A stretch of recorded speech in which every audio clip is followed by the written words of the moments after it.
ലോകത്തിലെ most visited സിറ്റികളിൽ ഒന്നാണ് Rome.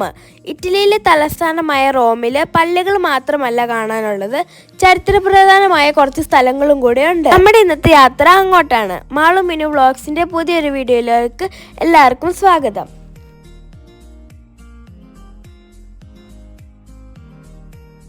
ഇതാണ് റോമിലെ റെയിൽവേ സ്റ്റേഷൻ.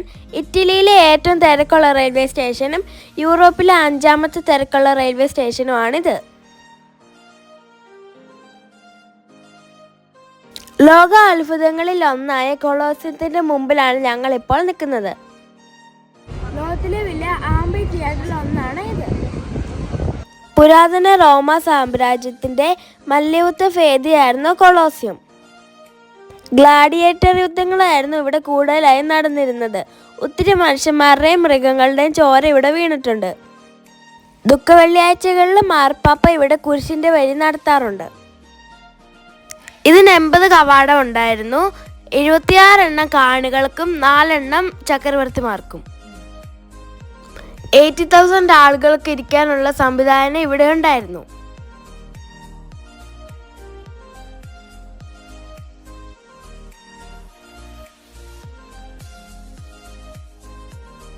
കഴിഞ്ഞ വീഡിയോയിൽ ഞാൻ പറഞ്ഞില്ലായിരുന്നു റോമിൽ വെള്ളം പൈസ കൊടുത്ത് വാങ്ങണ്ടെന്ന്. ആണ്ട് ഇവിടെയുണ്ട് ഒരു ടാപ്പ്. റോമൻ പടയാളികളുടെ വേഷം ഇട്ടുകൊണ്ട് ഇവിടെ ആൾക്കാർ നിൽപ്പുണ്ട്. നമുക്ക് വേണമെങ്കിൽ അവരുടെ അടുത്ത് പോയി നിന്ന് ഫോട്ടോ എടുക്കാം.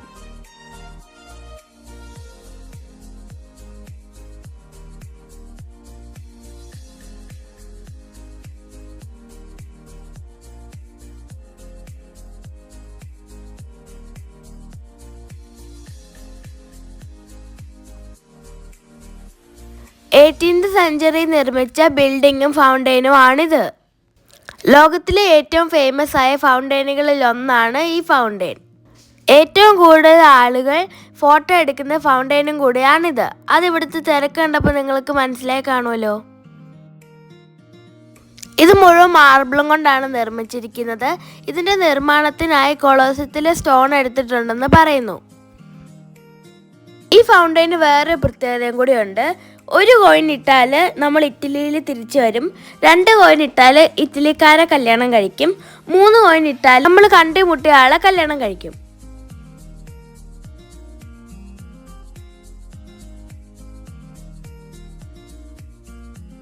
ഇവിടെ 2 കുതിരകളെ കണ്ടോ? ഇതിലൊന്ന് കാമും ഒന്ന് വയലന്റും ആണ്.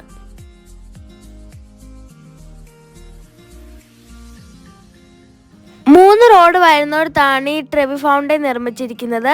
അതുകൊണ്ടാണ് ഇതിന് ഈ പേര് വന്നത്.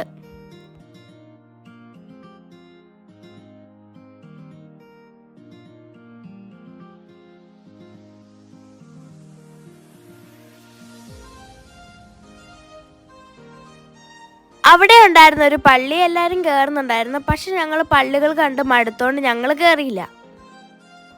റോമിൽ വന്നു കഴിഞ്ഞാൽ എങ്ങനെ ജലാത്തോ കഴിക്കാതെ പോകുന്നത്? അങ്ങനെ ഞങ്ങൾ ജലാത്തോ വാങ്ങിച്ചു.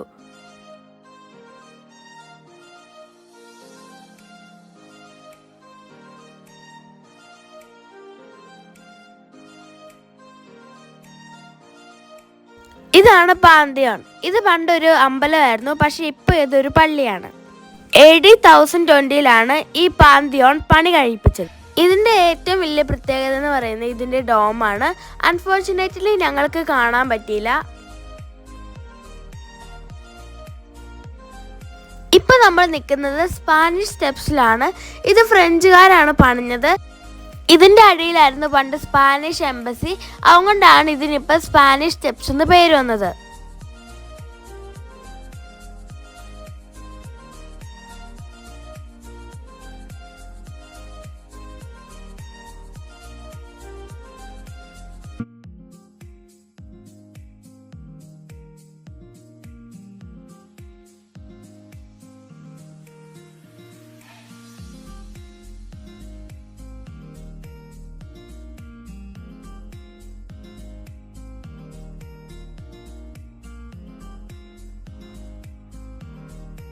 റോമിൽ വന്ന പിന്നെ ഞങ്ങൾ ഇന്ത്യൻ ഫുഡ് കഴിച്ചില്ലായിരുന്നു. അതുകൊണ്ട് ഞങ്ങളാണെങ്കിൽ ഒരു കേരള ഹോട്ടലിൽ കയറി. അവിടുത്തെ ഫുഡ് നല്ല ടേസ്റ്റ് ഉണ്ടായിരുന്നു. ജർമ്മനിയിലെ പ്രൈസ് വെച്ച് നോക്കുമ്പോൾ അതിൻ്റെ ഹാഫ് പ്രൈസേ ഉള്ളൂ ഇവിടെ.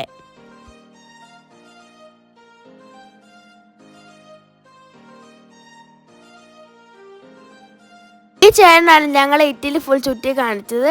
ചേട്ടനാണെങ്കിൽ എല്ലാം നന്നായിട്ട് എക്സ്പ്ലെയിൻ ചെയ്ത് തരുന്നുണ്ടായിരുന്നു. അതുകൊണ്ട് ഞങ്ങൾക്ക് വീഡിയോ ചെയ്യാൻ എളുപ്പമുണ്ടായിരുന്നു. ഇത് റോമിലെ ഒരു പ്രധാനപ്പെട്ട സ്ക്വയർ ആണ്.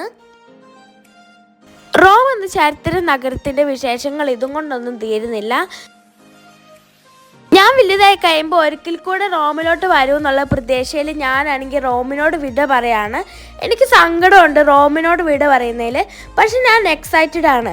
കാരണം അടുത്ത സ്ഥലത്തോട്ട് ഞാൻ പോകുന്നത് എനിക്കിഷ്ടമുള്ള ഒരു വിശുദ്ധനെ കാണാനാണ്. നമുക്ക് വീണ്ടും ആ വീഡിയോയിൽ കാണാം. അതുവരേക്കും ബൈ ബൈ.